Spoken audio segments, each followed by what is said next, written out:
Well, good morning. We are back on the road again on the way to Calais, Maine. Got my partner in crime here, Ryan, who's fallen asleep. Late night, early morning. We've got a 5 hour or so journey on the way to Calais, Maine, and we are going to pick up something very special for the Duster. I've been talking about this for about a year or more.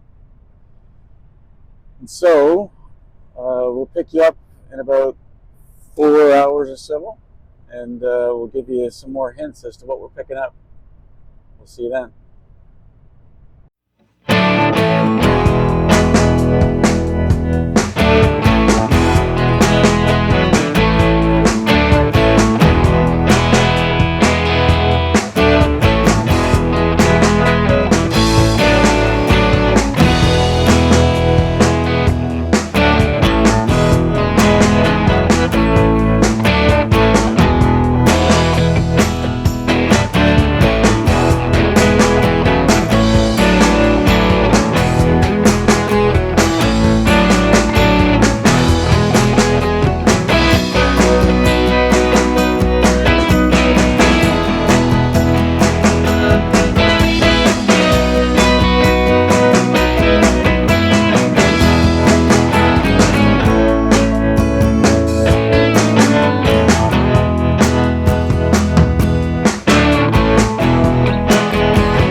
All right, across the border, no issues there. The only issue we have now is this rain. Thanks to Ryan for the excellent camera work. That's the big box on a pallet got loaded into the truck. You may have already guessed what that is. If not, you're going to find out soon when we get home and get that thing unboxed. I am so excited for that. We'll pick you up then.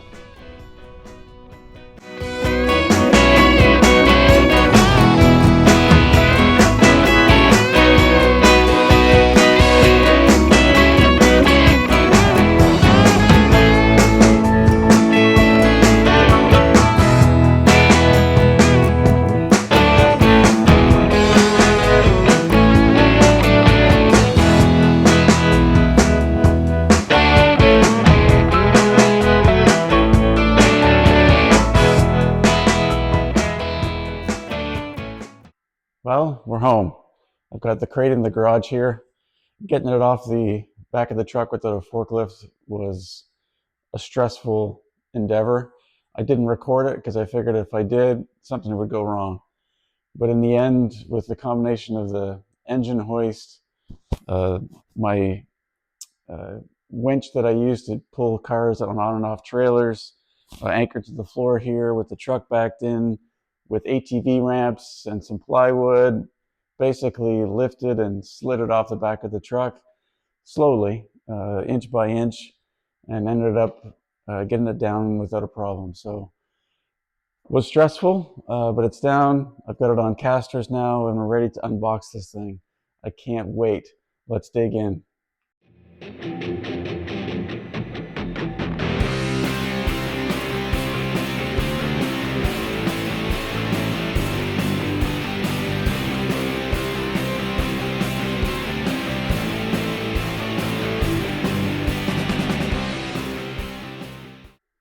Bam!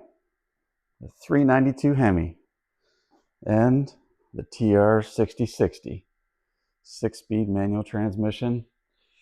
This is exactly what I wanted for this Duster. Made it up with that Dana 60. This is going to be the ultimate powertrain. So I wasn't quite quite in the market yet for this thing, but this came up on Marketplace out of Texas, of all places, and it was a good deal. And they don't come up very often in this condition with the TR6060, and I had to do it. I jumped on it. Even though Texas is the other side of the world, basically, from where I'm at, I had it shipped in the end to the border in Calais, the package depot where you saw us pick it up. And here it is. I got to thank the guy I bought it off of. Buying something sight unseen like this is always a risk, but I think he's a real good guy. He actually works for Dennis Collins, Collins Brothers Jeep. They've got a massive YouTube channel and business in Texas. You've probably seen him on YouTube, either on his own with his own channel and what he's got going on there, or with Richard Rawlings formerly. And so, yeah, this is it. This is out of a Challenger. You can see it's the street and racing technology. So is it an SRT Challenger? I don't know a lot about the engine. The guy I bought it off of, I'm not using his name just to keep him anonymous, but he didn't have a lot of details on the engine, but did say that he thought it was out of a Challenger with low kilometers. So we'll take a look at this thing. We'll give it a full once over, but by looks of it, that's exactly what this looks like. It looks like it's a takeout from a wrecked Challenger, maybe Charger. He couldn't confirm. Either way, this is exactly the piece that I wanted for the Duster. I am so pumped, especially with this 6060 back here, the 6-speed. It's just going to be such a beast to drive. We'll have to do a shifter relocation. This is the standard location for the shifter. There's the shift mechanism down there. We'll do a relocation and move it up to here. You can see it has the non-slip transmission end. We can buy a kit with a coupler and a spicer, and then we'll use a drive shaft with a slip yoke built in. Those are fairly straightforward to come by, and those two modifications will give me what I need to fit this into the Duster. And yeah, we'll have to do an AC delete because we have no intentions of doing AC in the Duster. I don't know yet if we're going to have to do clearancing for the alternator because this will come close to the passenger side frame rail. But we'll get to that. We'll get to that. This being from the factory and made it up with a 6060 will not have MDS in it, which is great. It will have VVT, or variable valve timing, and so we will maintain that because I think that will give us the best street performance that we want. It did come with the factory computer and all the wiring harness. I don't think we're going to use that though. My plan is to go Terminator X on this, and that will just give me the extended length wiring harness that I need to put that computer in under the dash. And of course, it will give me all of the configurability, the tunability that I want to plug in the laptop and really go to town tuning this and really getting into what I wanted to do with this build, which was to play with modern engine technology in a classic car, in this case, the Duster. So I've got a few things to show you. We're going to do a few more things. We'll pull some spark plugs. We'll use the Borescope. We'll take a look down in the cylinders. I've got a few parts that I ordered with this that we'll take a look at. So let's get digging in. Okay, first thing, let's just start with the basics. Let's crank this baby over.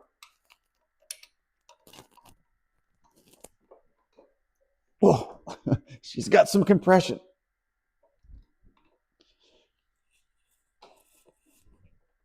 Oh, gosh. Yeah. Seems to be pretty healthy inside there.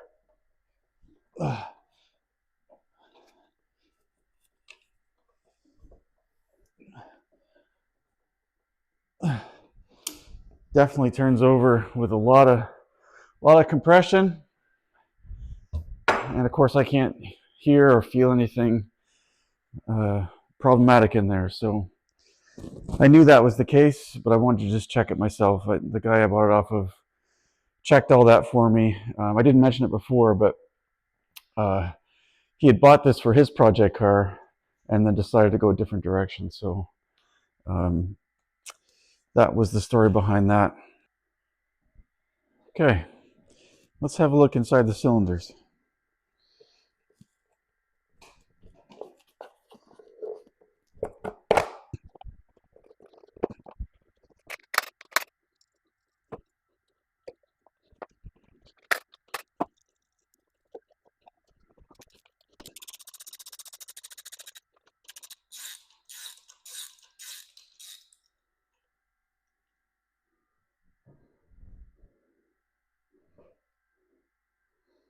Looks good. It's a good burn. That looks all right.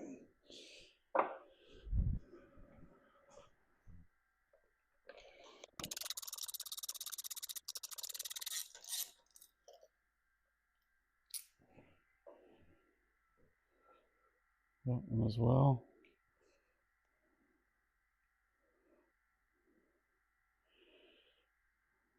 Burning well. Okay, let's get the Borescope. Okay, let's have a look inside cylinder number 1. I've got my Borescope here. I'll record this and put it up so you can see it.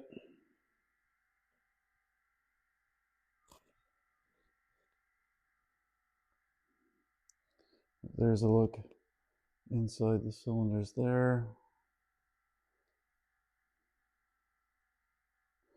Definitely some carbon buildup. Cross-hatching looks nice. Really nice. But definitely some carbon buildup.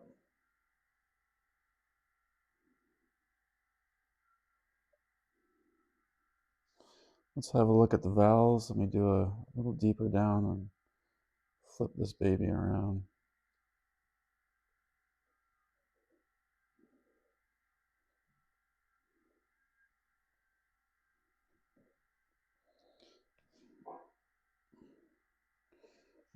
Hang on.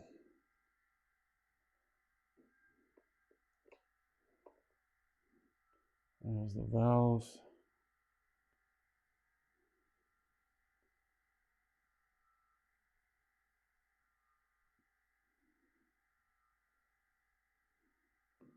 Everything looks okay there. Again, some carbon, but and then back to the cylinder and the piston top.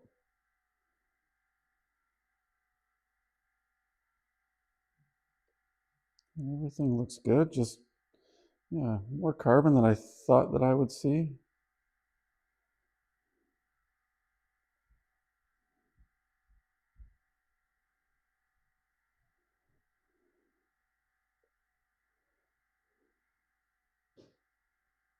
Okay, let's have a look at another one.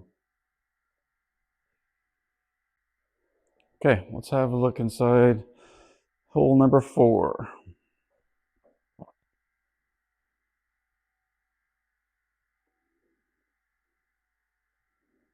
Get in there. All right, there's hole 4.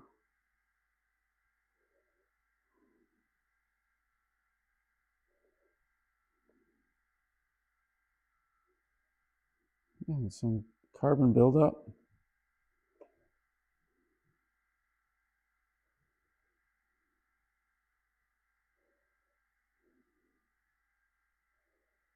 Sorry if you can't see that very well, but I'll put the video up.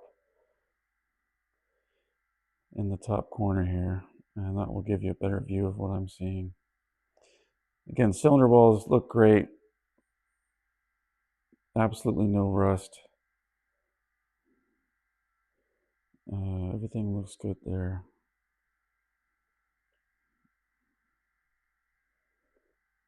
Let's have a look at the valves.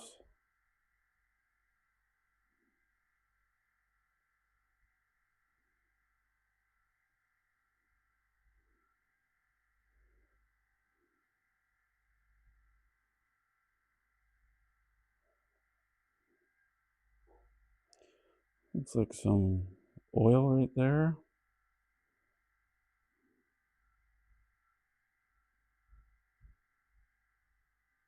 It's come down through the intake or the exhaust valve. Not quite sure what that's from. If that's from something they did when they stored this motor, I don't know. I don't see anything else that gives me reason to be alarmed, but that's just interesting.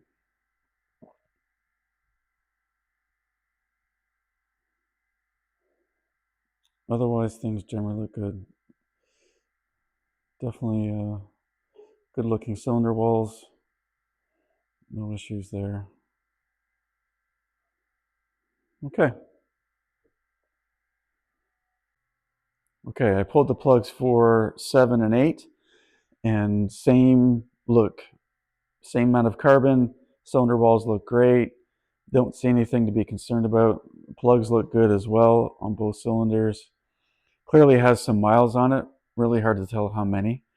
But again, cylinder walls look great. I don't see anything to be concerned about on the top end. That makes me happy. Okay, another test that I wanted to do was a compression test on all 8 cylinders. So what I've done is I've disconnected the computer from the harness just to protect that, just in case. I've got my trigger set up to the starter. I've got just a 12-volt marine battery here, and the starter is on the passenger side here on these TR6060s.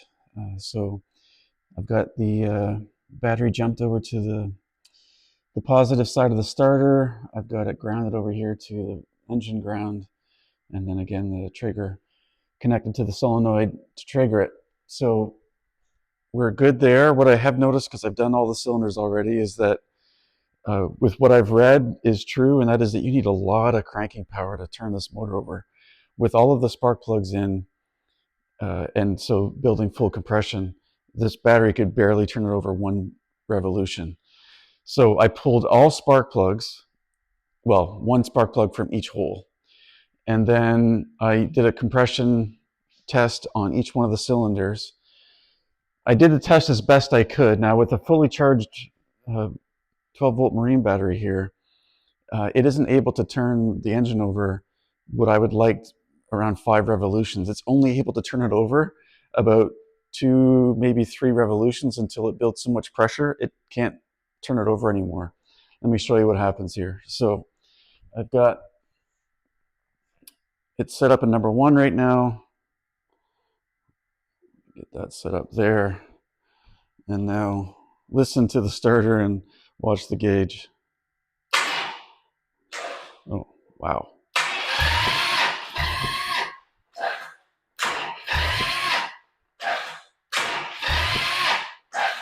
Yeah, it's really, really struggling. But you can see there about 200 PSI, and that's what I found on all cylinders. So we've got great compression. This motor does seem to be very healthy. I think that's just one more thing we can knock off the list. We don't have any valve issues. The valves are all closing properly. The top end, the cam, the rotating assembly, is all seem to be in good working order from what I can tell so far. So that's the one last test I wanted to do before we start to get things ready to mock it up and put it in the duster.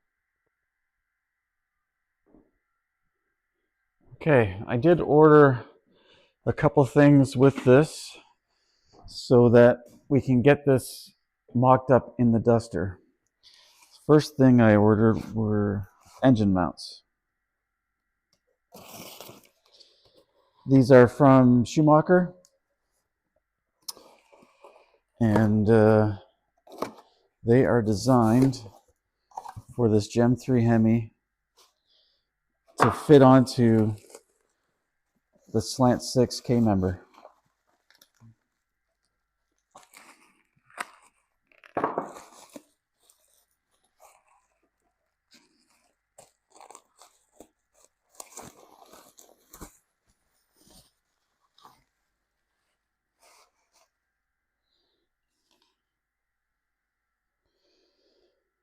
There's the first piece.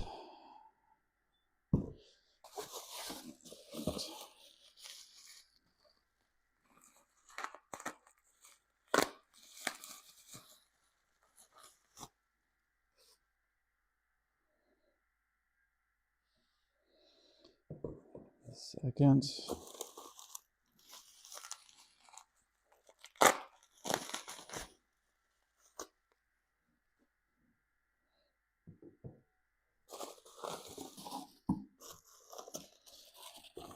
We got the hardware.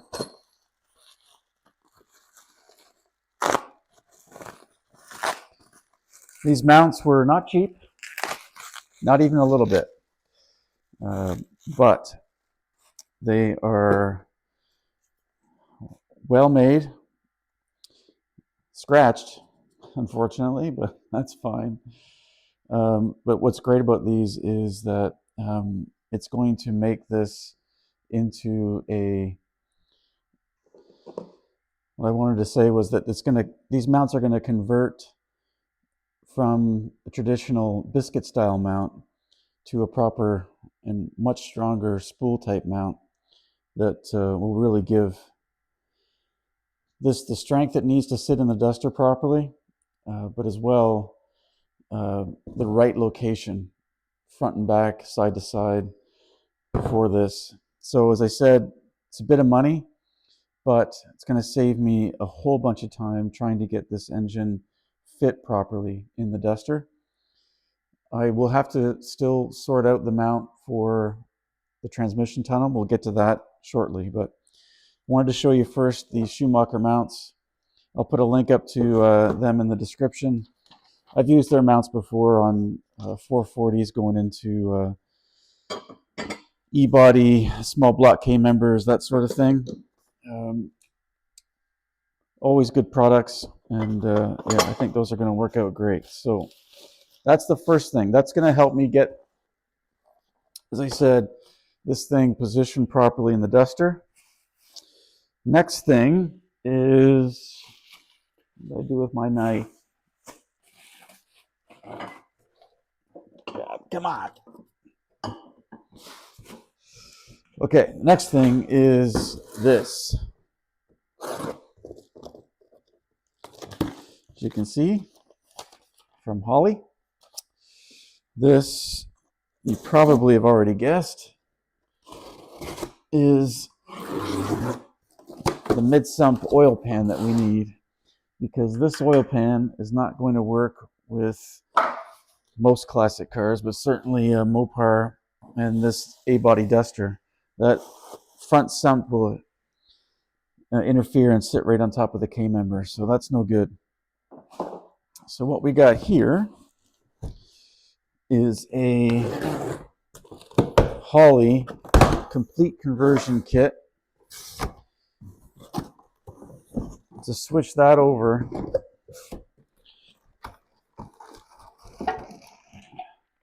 to a mid-sump design. A lot of people have used these. They work great. This is set up for VVT because we want to maintain VVT in this, as I told you earlier. So everything's in here. The new pickup tube, splash, hardware. It's a nice kit. All cast aluminum. Haven't decided yet if I'll paint this orange or leave it cast aluminum. I still need to figure out how I'm going to dress this engine up, but that is something else I needed at this stage, because with the mid-sump conversion and these engine mounts, I can now put this in the duster and work on getting the trans and the cross member all configured and set up inside the duster. The other thing I ordered, which is required with this, is a new dipstick. It's required to match up with this new oil pan configuration. So got that, and that should be, as I said, everything we need to rock and roll and get it fit up. And when we put this new mid-sump oil pan on, it will give me a great opportunity to have a look at the inside of the engine. We'll check a couple of the bearings on the mains and the rods to make sure that we're comfortable with the bottom end of this engine. So that'll be a step that we'll do once we prep to get the oil pan swapped out. So if you've been following the series, you know, amongst other sheet metal, we put a brand new one-piece floor in this duster. And just to make it drivable, while we had the slant 6 and the 3-speed, I just cut out and put the old hump into the new floor pan, just so that, again, I could move the car around while we were in this stage. But now what I have to do is, with the engine mocked up, like we talked about with the right oil pan and the right engine mounts, is cut all of this out. It all has to get cut out and modified in order to fit that giant hunk of aluminum over there that is not designed to fit into this car, which includes customizing the torsion bar cross member as it goes up here. Right at about this point, it's going to start to interfere with that trans. So the hump goes all the way over. We're going to have to cut all of that out for that trans to get up and tucked into the car properly. That's a significant customization that we have to do to the car. And I can only do that with the engine and the trans in the car. And so that's why I wanted to get the engine mounts and the oil pan configuration. So everything will be set from an engine position point of view. Now that will allow me to put the trans up, cut all this out, and build up a new tunnel custom around it. And so that's a significant piece of work, like I said, but that's going to be one of the next major steps that we're going to do here with the duster. And so on the back of the trans, this is the factory mount that would have been in the Challenger or Charger. And so this will have to go, and I'm going to look to see if I can reuse this component here, because it just bolts onto this aluminum piece, and then make my own mount that will connect up with the torsion bar cross member in the duster itself. Or I'll look and see if I want to invest in buying one, because of course there are a few aftermarket companies that make mounts for these. I'll weigh the options because unlike the engine mounts, this will be, I think, fairly straightforward to create a proper mount for. The positioning will already be set by the engine being in the right place. All I have to do back here is make sure that I have the degree angle set properly with the trans in the car. So a little more straightforward, I think. Once we get into it, we'll make that final call. Again, trying to save money where I can, but also fabricate what I know I can fabricate myself as opposed to buying it. So that's a little bit more on the trans. All right, I'm going to wrap this one up here. Thanks for coming along for the ride, and thanks to Ryan for his company for the ride, and of course his awesome camera work while we're getting this thing loaded up into the Ram. I am so excited to be sitting beside this 392 and 6-speed Trammy. I cannot wait to get it inside the duster. We have everything we need to do that and to start mocking it up. I'll do a full documentation series on how to do this HEMI swap in the A-body duster. And we'll walk you through all the things that we're going to need to encounter and do ultimately to get this thing fired up and running inside the duster. I can't wait. We'll see you next time.